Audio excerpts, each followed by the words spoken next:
अब ये तो स्वाभाविक है कि जो घटना घटी है, मुख्तार साहब 25 साल तक उत्तर प्रदेश विधानसभा के सदस्य रहे हैं। काफ़ी दिनों तक स्वामी प्रसाद मौर्य के साथ भी रहे हैं। तो शोक संवेदना व्यक्त करने वो आए थे, वो तो आप लोगों से बता ही दिया उन्होंने। तो एक स्वाभाविक प्रक्रिया है।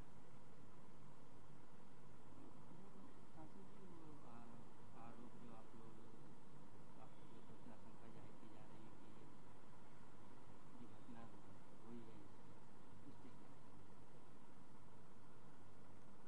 देखिए, आरोप न्यायालय में लगाया गया था। मुख्तार अंसारी ने स्वयं लगाया था कि उन्हें खाने में जहर दिया गया 19 तारीख को, और कोर्ट ने उसका संज्ञान भी लिया, जेल से रिपोर्ट भी मांगी। उनकी तबीयत भी खराब हो गई। 20 तारीख को हमने भी टेलीफोन करके जेल सुपरिटेंडेंट से इस संबंध में बात की। उन्होंने कहा हाँ, अस्वस्थ हैं, और हमने जेल के डॉक्टर से इलाज करने को कहा था। अब जेल के डॉक्टर ने अपनी रिपोर्ट दिया है कि बाहर की टीम मंगाई जाए, तो हमने बाहर रिपोर्ट किया था। 2 डॉक्टरों की टीम आ गई है। अब इलाज उनका आज ही आधे घंटे पहले से शुरू हो चुका है। ये शाम को 8 साढ़े 8 बजे का मामला है। ये हमने कहा कि अगर उनकी हालत ज़्यादा ठीक नहीं है तो आप उनको भेजिए, हॉस्पिटल भेजिए, क्योंकि हमें जो सूचना है उनको जहर दे दिया गया है। तो ये डॉक्टर मंगा के इलाज कराने से तो कहे कि नहीं, हम लोग तो खाना टेस्ट करके देते हैं। उसके उत्तर में हमने उनसे कहा कि 40 दिन पहले एक घटना और आपके जेल में हो चुकी है, आप उसको छुपाओ मत। जो आदमी मुख्तार का खाना चेक किया वो जेल का पुलिसकर्मी, जिसे बंदी रक्षक, और जेल का डिप्टी जेलर जो एक जिम्मेदार अधिकारी है, यह दोनों खाना चेक किए। दोनों उस विषैले खाने से, उसके प्रकोप से, उसके विष से इतना बीमार हो गए कि जेल के डॉक्टर के इलाज के बाहर हो गया, फिर बाहर से इलाज कराया गया, फिर भी नहीं ठीक हुए तो इनको एडमिट किया गया, और हॉस्पिटल में एडमिट रह करके ये 5 दिन के बाद तो उनकी जान बची। तो इनके साथ भी यही हुआ है, तो इनको भी आप क्यों नहीं एडमिट करते? उनका नहीं, ये डॉक्टर आ गए, इलाज शुरू हो गया है, ठीक हो जाएंगे। और उसका सफाई ये दिया कि नहीं, वो लोग एडमिट तो हुए थे लेकिन सबकी रिपोर्ट एक जैसी नहीं आई। सब 2-3 जेल कर्मी एडमिट हुए थे, लेकिन किसी का आया कि पॉइजन था, किसी का आया कि गैस थी, किसी का आया कुछ था। हमने कहा ये तो साबित हो रहा है आपकी बात से, और जरूरत पड़ेगी तो मेरे पास ये पुख्ता सबूत रिकॉर्ड में है। ये 20 तारीख को मेरी बात हुई है रात में 8:30 बजे के आसपास। 21 बीत गया, 22 बीत गया, 23 बीत गया, 24 बीत गया, 25 बीत गया, 26 तारीख हुई। ठीक सुबह 3:30 बजे थाने से पुलिस के लोग आए और कहे कि एक रेडियोग्राम है, वायरलेस है, जो बांदा से आया है, सुपरिटेंडेंट ने भेजा है, ये आप रिसीव कर लीजिए। तो हमने रिसीव कर लिया। उसमें लिखा था कि मुख्तार अंसारी हालत ख़राब है, उनको मेडिकल कॉलेज में भर्ती कर दिया गया है, आप तत्काल वहाँ पहुँच करके उनकी देखभाल करिए। ये साधारण बात नहीं है। एक आदमी जुडिशियल कस्टडी में है, उसने अपने आशंका व्यक्त की है अपनी हत्या किए जाने की, उसने कोर्ट में दरखास्त दी है कि उसे जहर खिला दिया गया, और आपको हम खुद कह चुके हैं, तब आप जो है उस वक्त आदर्श बगाड़ने लगे, और अब हालत ख़राब हुई है तो आपने वहाँ भेज दिया। बहरहाल हम गए, बांदा पहुँचे, हॉस्पिटल गए, तो वो मुख्तार साहब से 5 मिनट के लिए मिलने का समय दिया। उन्होंने हमसे वहीं सबके सामने डॉक्टरों के भी कहा कि भैया मुझे जहर खिलाया गया है, और 19 तारीख को खिलाया गया। मेरे शरीर में अब जान नहीं रह गई है, मैं बैठ नहीं सकता, मैं मैं गर्दन घुमा नहीं सकता, मैं खड़ा होना तो दूर की बात है। इन लोगों से कहिए कि मेरा इलाज गंभीरता से करें। हमने उनसे कहा कि कुछ टेस्ट हुआ, बोले एक्सरे कराया गया। आपका एक्सरे का मतलब काहे का एक्सरे? कहे नहीं, ये गिर गए थे जेल में, बेहोश हो गए थे तो वहाँ से भेजे गए, तो एक्सरे हुआ है, कहीं टूट फ्रैक्चर नहीं है। घटना है, जहर से आदमी मर रहा, आप एक्सरे करा रहे हैं। दूसरा हमने सवाल किया कि फिर और क्या टेस्ट कराया, तो कहे कि हम अल्ट्रासाउंड कराया है। कोई गर्भवती महिला का पता करना है क्या कि आप अल्ट्रासाउंड करा रहे हैं? मैंने क्वेश्चन किया क्रॉस, क्या लीवर टेस्ट हुआ? बोले नहीं। आमाशय होता है जिसमें खाना पचता है, उसका टेस्ट हुआ? बोले अभी नहीं हुआ। हमने कहा पित्त का टेस्ट हुआ, पित्त की थैली का टेस्ट हुआ? कहे अभी नहीं हुआ। जरूरत पड़ेगी तो करेंगे, लेकिन आप विश्वास कीजिए 3-4 दिन के अंदर हम इनको खड़ा कर देंगे, और नहीं तो हम इनको रिफ़र कर देंगे लखनऊ के लिए, पीजीआई के लिए। हमने कहा अगर ये समस्या है कि इलाज का खर्चा कौन देगा, तो परिजन ये इलाज का खर्चा वहन करने को तैयार है। आप चाहे मेदांता में लखनऊ में, चाहे पीजीआई में भेज दीजिए। कहे हम 3-4 दिन में इनको खड़ा कर देंगे। उसके बाद हम चले आए, और 2 घंटे के बाद आईसीयू में एडमिट है मरीज, जिसको ऑक्सीजन लगाया गया है, जिसका ब्लड प्रेशर भी अभी दुरुस्त नहीं है, जिसकी हालत ये है कि वो बैठ भी नहीं सकता, आधे गर्दन घुमाने के अलावा कुछ नहीं, उसको होश में है बस।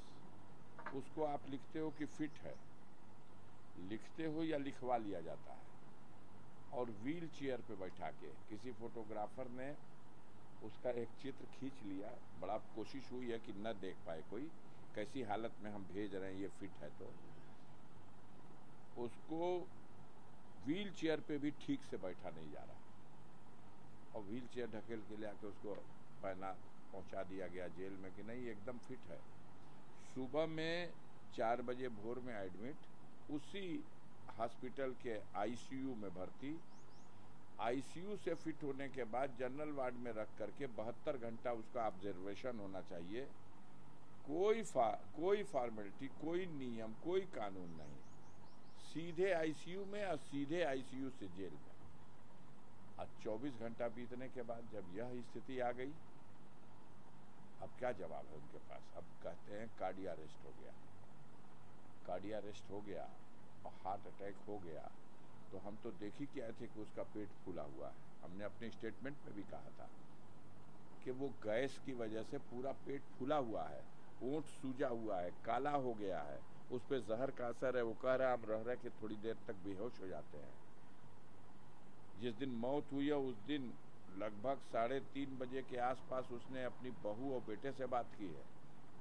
उसकी आवाज़ वायरल हो रही, देख लीजिए। वो बोल नहीं पा रहा, वो कह रहा मेरा शरीर मेरा साथ छोड़ दे रहा, मैं मूर्छित हो जा रहा हूँ। बेटा कह रहा अब्बू हमने मदीना से जमजम मंगाया है आपके लिए, खजूर मंगाया, हम लोग लेके आएंगे, आप हिम्मत करिए, रोज़े का दिन है, हम लोग दुआ करा रहे हैं, आप ठीक हो जाएंगे, हिम्मत दे रहा। अब वो कह रहे हैं बेटा ये बॉडी साथ नहीं दे रही है। और उसके बाद भी आप लोग उसको फिट मान करके वहाँ उसको रखे हुए हैं, हॉस्पिटल से निकलवा लिए हैं। सब मिली भगत है। अगर हार्ट अटैक हुआ है तो भी ये वजह रही है कि उसको जहर दिया गया था, और जहर का जो प्रेशर है, मुंह से खून क्यों आया, नाक से खून क्यों आया, तमाम फोटोग्राफ है। कहा गया कि भाई पोस्टमार्टम इसका एम्स के डॉक्टर से करा लिया जाए।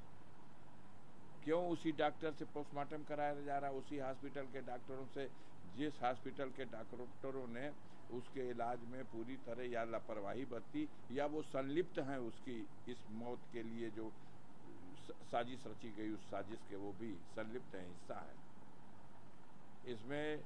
सुपरिटेंडेंट जेल और ये सब लोग साजिश के शिकार हैं। जब कहते रहे कि उसको जहर दिया गया, तो आप एक जेलर और 2 डिप्टी जेलर को सस्पेंड किया है आपने उसी दिन जिस दिन जहर खिलाया गया। ये बात फूटी कैसे?